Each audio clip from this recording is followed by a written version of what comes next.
catch me and embrace me with your loving arms. Because whenever we pray, we treat God as Father. And a father always prays with the son, kinukuha niya yung anak, tinatapon sa itaas, pero sinasalo niya. No? Kaya kapag binaba na niya, sabihin ng bata, isa pa, because alam niya, whatever happens, God, the Father, will catch him and embrace him with his loving arms. No? Nakakita na ba kayo ng tatay na tiwala na tapos tinapon na ganyan, no? Tapos pinabayaan niya. Pero sa mafia, no? Yung kwento ni Francis Fukuyama sa kanyang libro about social capital. No?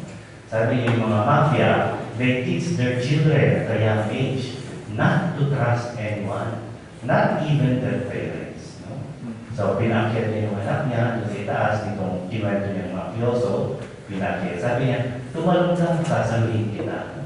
Tumalong yung bata, hindi niya sinalo. So, nagkabali-bali yung dulo. Pero nung nasa ospital na sinabi niya, so ito anak ka, kung leksyon, don't trust anyone. See, you are one of the I don't trust anyone, not even me. See, because I can betray you. So yung mga kung ganyan tingin natin sa Diyos. No? So, but Jesus taught us that God is not like that. It's always available. Okay? A declaration of our belief that God is always present. Okay? Secondly, when you're present, you care. And care is your conviction that someone matters. Okay? Care is the most elementary expression of love. How can you love someone if you don't care about him or her? Okay? Kaya TLC, lagi natin sinasabi. Tender, loving, care. Okay? Now, so let's go to practical now. Okay? What kind of presence do I project to others? Okay? How do people feel when I am present? Does my presence radiate joy to others? Okay. So, ating point of reflection ngayon. What kind of presence do you project to others? Okay? When you are around, what do people feel? Okay? And do you radiate joy and hope to others? And this is important because of the insistence of the three popes, Pope John Paul, Pope Benedict, and Pope Francis about new evangelization. Ano raw ba yung new evangelization? Alam niyo, nung unang narinig na kung may trabaho na namang ibibigay ng simbahan, dami naman namin trabaho. Ngayon pagkagawin na naman new evangelization. Saka ano magbago dyan? No? Everyday naman we're evangelizing. Okay? Bakit ganyan? New evangelization. Actually, nawala yung aking mga misgivings about evangelization. When I read about Pope Benedict's description of it, let us read together. New evangelization is proclaiming the authentic art of living and the true path to a joyful life, as taught to us by Jesus, who is himself life and the path to happiness. Isn't that beautiful? A beautiful summary. It's not actually yung parang ipupan na naman yung mga doctrines, mga dogmas, mga liturgical reforms, etc.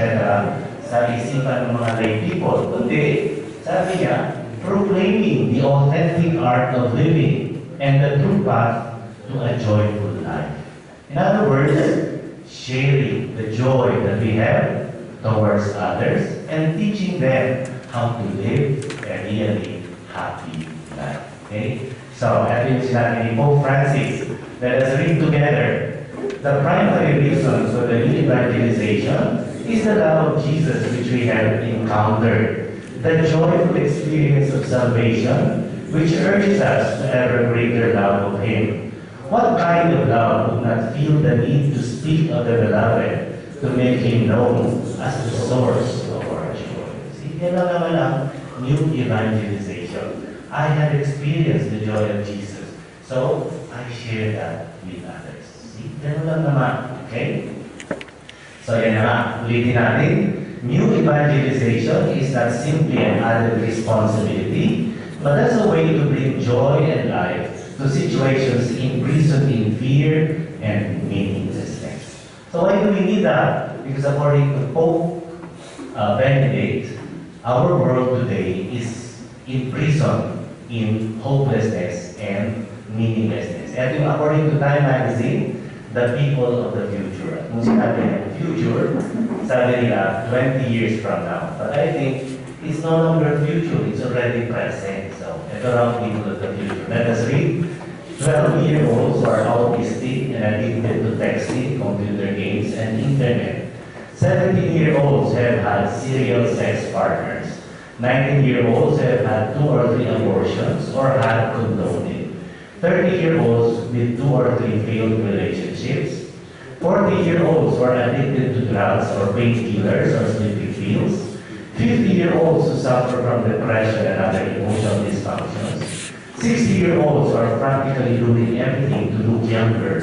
70-year-olds who are seeking assisted suicide. And 80 to 90-year-olds have been abandoned by their relatives in the street, homes for the aged, and hospitals. And if you come to think of it, this is no longer future. This is happening now. Yung mga 17-year-olds na mga autistic, addicted sa kanilang mga cellphones, nangyayari na yun ngayon. 60-year-olds are practically doing everything to look younger. No? Kaya nangyayari na ngayon.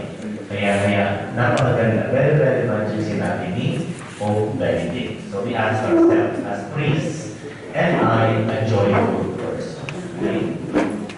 Okay, so I am my best visual aid. Always remember that. When people see you, they see you not only as a priest, but as a harbinger of joy, of all those good values which we preach. Okay? Imagine kung nagbabasabi about the joy of Jesus, pagkatapos yung mukha kayong pampalaya. So, what is joy? Okay? Sabi ni St. Thomas Aquinas, it is pervasive cheerfulness that allows us to take pleasure in fun, wit, childlike playfulness, humor, and laughter. Okay? And to distinguish it from happiness, ang sabi niya, even in the midst of difficulties, trials, and adversity. Okay? Kasi you can be joyful kahit marami kayong problema. Okay? Whereas happiness, which he calls beatitudo, ay talagang total absence of any pain, trial, adversity, difficulties. Okay? Iba yung beatitude na nakikita natin ng Diyos. Beatific vision. Yun ay mangyayari na pagpatay na kayo. So ngayon, joy lang. Na ngayon ay sabon na. Iba na nalulong mo. Joy is already a vision. Katulad ng mga charity. Charity is sweepstakes. Hope is a cigarette. Okay? Pinakamasakit mo na nagkakasal ako, sabi ko dun sa brew, binasa ko yung nuptial blessing. Put your trust in her. No? Pagkatapos ng misa, pinuntahan ko, no? Tatay, are you in favor of contraception? Why did you tell my son, put your trust in her? Kasal ko hati. Sa simbahan pa. Hindi ko alam, trust pala kondo. See? Our Christian words have been reduced to meaninglessness. Anyway, so yan ang Diyos ay joy, according to Thomas Aquinas. Pervasive cheerfulness. Okay? So, sabi niyo, kaya kanya pinakita ko si St. Thomas. Kasi sabi ng iba, wala namang sense of humor yung St. Thomas Aquinas. Ayan, nakakainig sinasabi niya. Basahin natin ito. Small individuals can be called pretty because of the appropriate proportion of their size in relation to their limbs. But they cannot be called beautiful because of the lack of magnitude that can sufficiently attract the eye. Small individuals cannot adequately manifest a splendor of order that is the essence of beauty. Kaya ang conclusion niya, beauty can only be found in a large body. Malusog dito, iikot niyo itong Christ doctor of the church. Ayan siya. Okay. Beauty, sabi niya, can only be found in a large body. Because beauty is just a splendor of order. So kahit may order sa iyong sarili, kung wala naman yung splendor na yun, which is not reflected because you lack the magnitude. Kasi ngayon yung idea natin ng beauty nag-chicheta, nagpapapayat, they all anorexic and malnourished, no? Yan din ang ating ideal na beauty. Sino nag-create niyan? Yung mga couturiers, okay? Mga fashion stars, okay? Bakit? Kasi they want their models to be as thin as possible, walking hammers, okay? So that the focus of the eye would be on the clothes, hindi dun sa model, no? Samantala, noong unang panahon, kaya ng mga beauty, no? Nakakita ba kayo ng mga Greek sculpture ng mga payat, no? Wala, lahat matataba. Lahat malulusog, muscular. Kasi kay Michelangelo, mga muscular. Kasi si Mona Lisa, ang laki-laking babae. Okay, why? Because nga, sabi ni St. Thomas, you must have the magnitude to attract attention.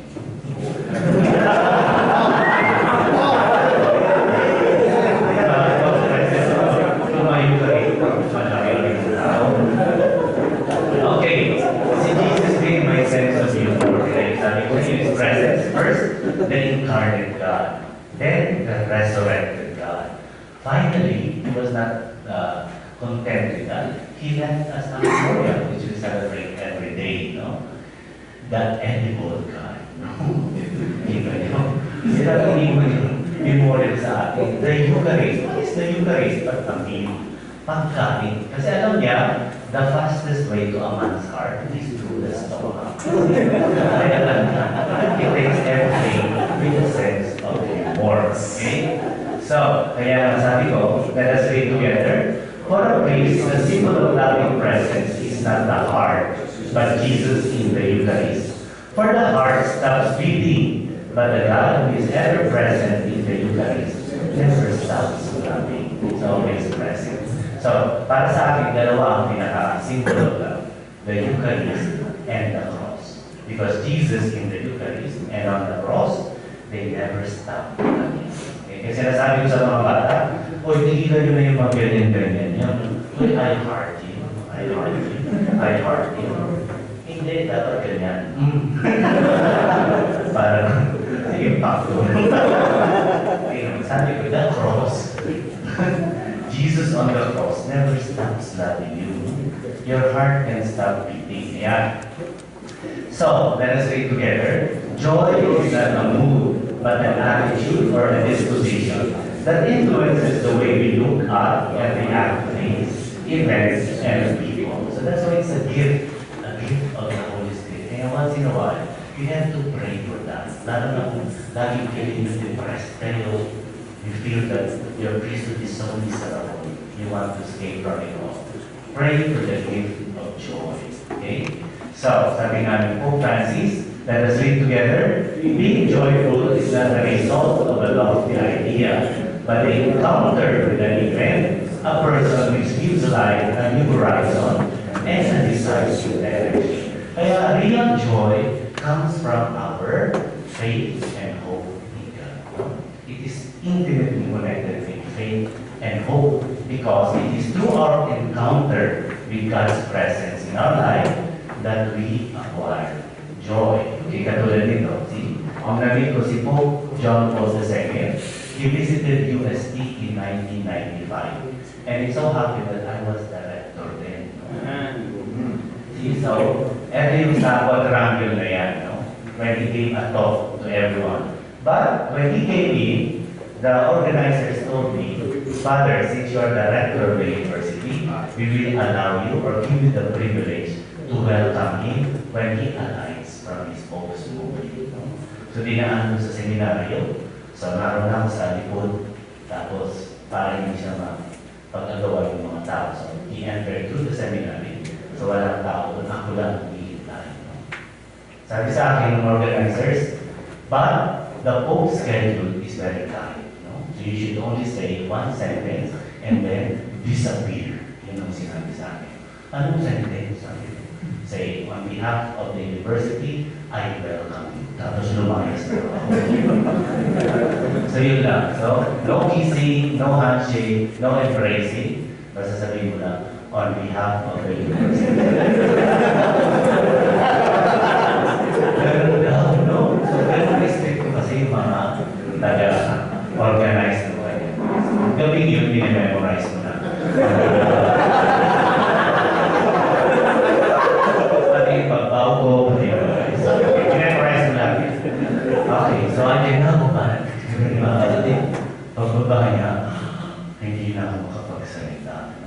Then I noticed my tears were flowing like that. And then he held me sa yung hands niya, tinawakan ako sa pisngi. Sabi niya, you look so young. 1995 pa kasi.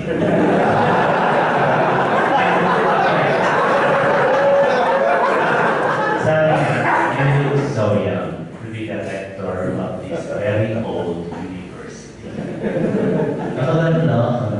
Tapos umalis na siya. Tapos sumusunod ako ganyan. Sabi, Diyos ko, sana bumukas na yung lupa. I-swallow. Kasi feeling ko, by just seeing him in person, parang feeling mo tuloy-tuloy ka na sa langit. No? Parang na-erase lahat yung mga kasalanan ko, pati yung mga araw sa purgatorio. So habang nag-iisa niya, parang damang-damang ko yung kanyang kamay. No? So alam niyo, hindi ko ito hinugasan ng talaga. Hindi ko talaga yung hinugasan. Ang baho-baho na halat. Kasi feeling ko, kaya ngayon, kung mamatay ako, ready na yan. Kasi nakuha ka na ng santo. Nakuha ka na ng santo. Parating niya sa mga kasama ko, tanggal-tanggal ito sila din sa mga pinagpapali. Anyway, so yeah, it changed my life, nung namin ko siya. And the joy that I experienced was so immense, parang lahat ng mga problema ko in the past, tapos parang the future looks so rosy, parang wala na akong problema. So I think that was really joy, no? And it came from the fact that I believe that Pope John Paul II was the representative here of Jesus. Okay? So, ayan, basahin natin si Pope Francis. I invite all Christians everywhere at this very moment to experience Christ's presence, or at least an openness to letting Him be present to them. I ask all of you to do this unfailingly each day. No one is excluded from the joy brought by the Lord. Okay? So, yung kanya, he was talking about being present to Jesus in the Blessed Sacrament. Yung mga holy hour, o kaya visit, ayan, there you experience God's presence. Okay? So, bakit kayo hirap maging masaya sa panahon ngayon? Okay? Sabi ni Pope Francis naman, there are Christians whose lives seem like Lent without Easter. They act as though they can only be happy if 1,000 conditions were met. This is because our society has succeeded in multiplying pleasure, but found it very difficult to engender joy. Okay? So all of us are so obsessed, fixated on pleasure, but no longer about joy. Sabi ni Pope Francis. Ayan, bakit kay daming paring nagmumukang ampalaya habang sumaganda? Ayan.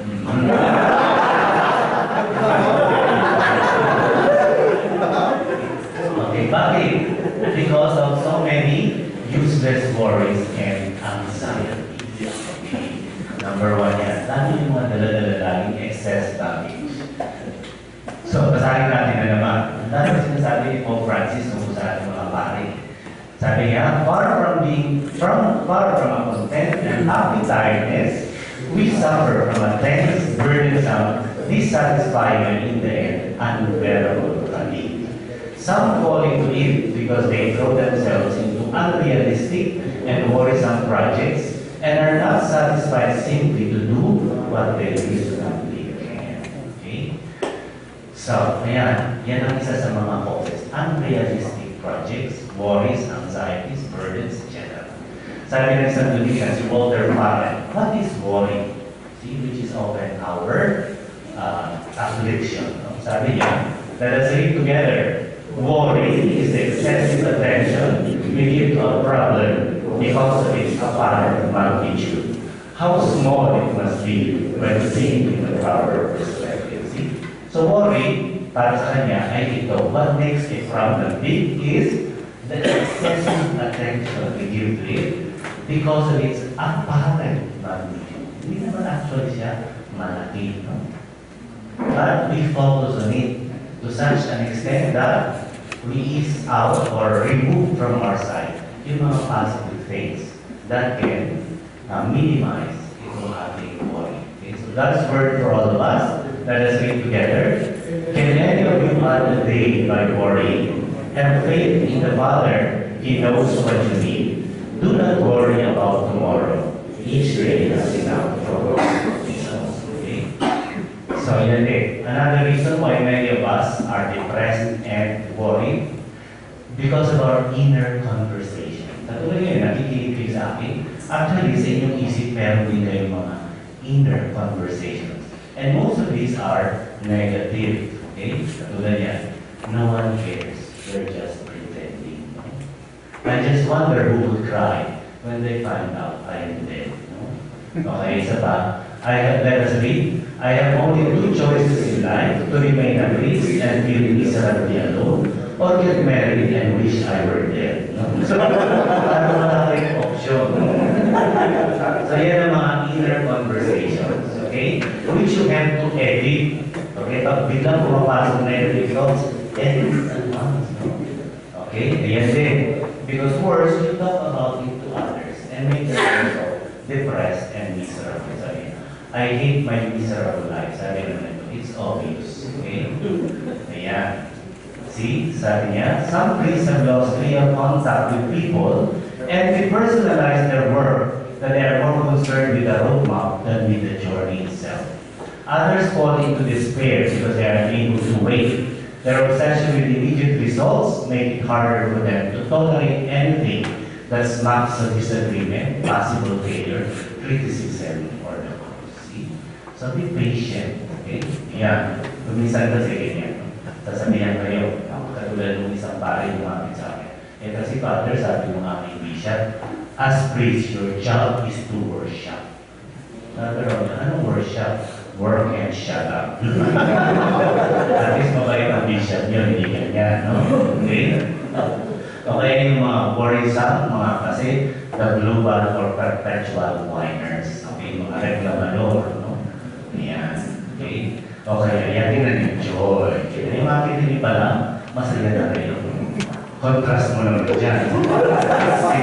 Serious. Okay? Okay, so, according to St. Thomas Aquinas, okay, tandaan ito sabi niya, cynical seriousness is a sin. Okay? It's a mortal sin. Okay? The cynical person is morally unsound because he takes himself too seriously and he cancels out joy from every cheerful occasion with his malignant, unrelenting, and cynical attitude. Ganun sinabi ni St. Thomas. Kaya lagi siyang masaya eh. See? Hindi halata nagugog siya. No? Kasi nalaman. So, imagine he cancels out joy from every cheerful occasion. Okay? Yan yung mga tinatawag natin mga nega. No? Yung kunyari, lalapitan ka ng kapwa mo parang, ay, mabuti naman, wala nang ulan. Ang liwanag ng araw, ang ganda. So, tayo ng nega, lulubog din yan.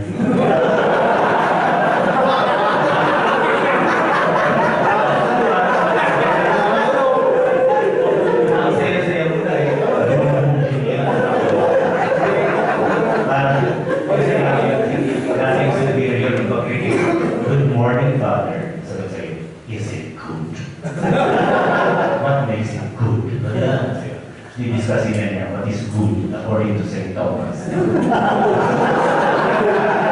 remember, life is too short to be serious all the time. Okay?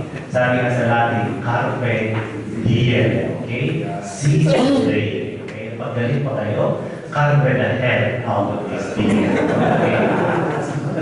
So life is short. Smile while you still have teeth. Okay? And do not take life too seriously because you will never get out of it alive. Okay?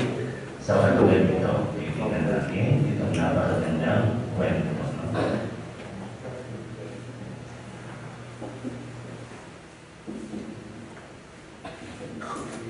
Okay, tingnan ito. Napanood nyo na ba yan? Ayan. Saya-saya niya. Nakuli. Ayan.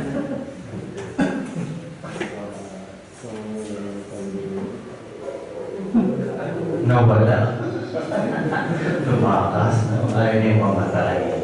Okay. Nag-inhale siya ng maraming hangin. So, nag-float siya. Okay. Tapos nakita siya ng way to escape. Okay. oops, inipin. Nakita niya yung dagat, doon ang pupunta, sabi niya. Ano na nakalusot? So, lumapit siya sa dagat. Painting lang sa dagat. Siya, ayan.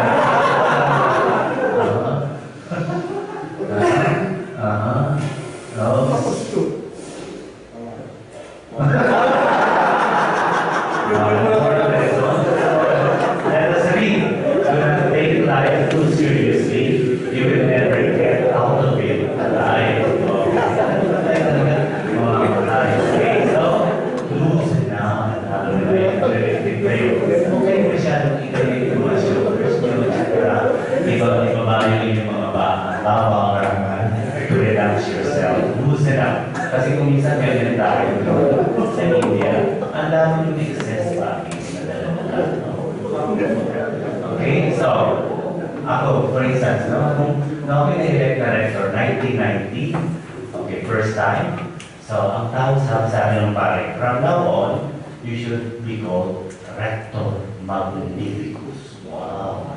Hindi lang ito, ordinary rector kasi there's also a rector in the seminary. You're the Rector Magnificus. Okay, so, napasok sa utak ko yan. Sabi ko, pili ko pag nagkakagal ako, lahat sila nakatingin, Rector Magnificus. Gusto ko naririnig yung salita niya.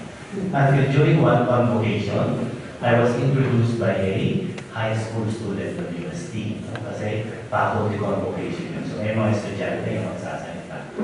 So sabi niya, basahin natin yung sinabi niya. Ladies and gentlemen, I would like to introduce to you Father Rolando de la Rosa, our beloved Rectum Magnificus.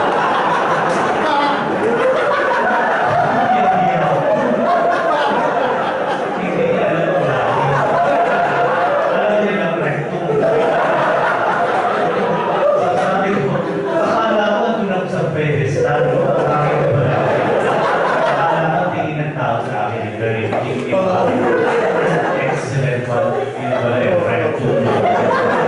Malaking buwet. So wala naman. Nagpasan namin mga yung ako tatawagin Rector Magnificus, no?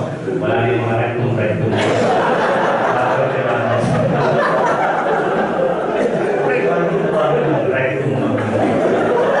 So I think I'll take my time. O ito pa. Matapos ng third term ko, 2012, dumalaw yung Ambassador Kenny of the United States, no? Ayan siya. Okay, tinalo ko sa office ko, no? So, tingnan niyo naman siya nakatingin sa ulo ko. So, sabi niya ganito, sabi niya, basahin natin, God certainly gave you a perfect head. He did not cover it with hair. Pero kung ipon ako, papapulis ko siya, oral defamation, kasi may saksi ako eh. Hindi, since I have a sense of humor, ang sinagot ko ito, let us read, God is good, God is fair, to some he gave praise, to others hair.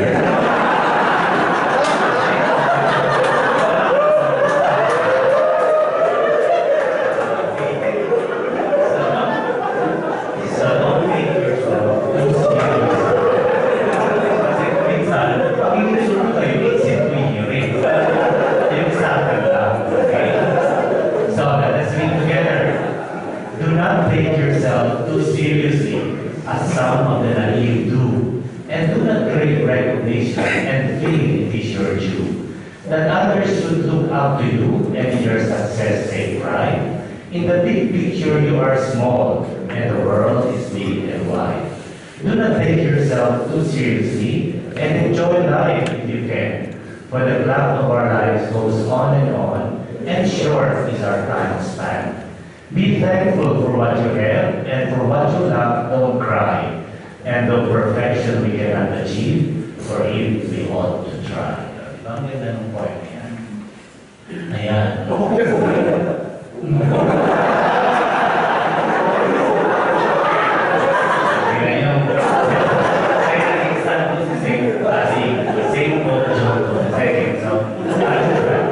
best way to overcome sadness and desperation is to kill it at once. No? Kaya sabi ko sa inyo, heading your thoughts. Okay? I would like to share with you ito, 2010 Happiest Pinoy.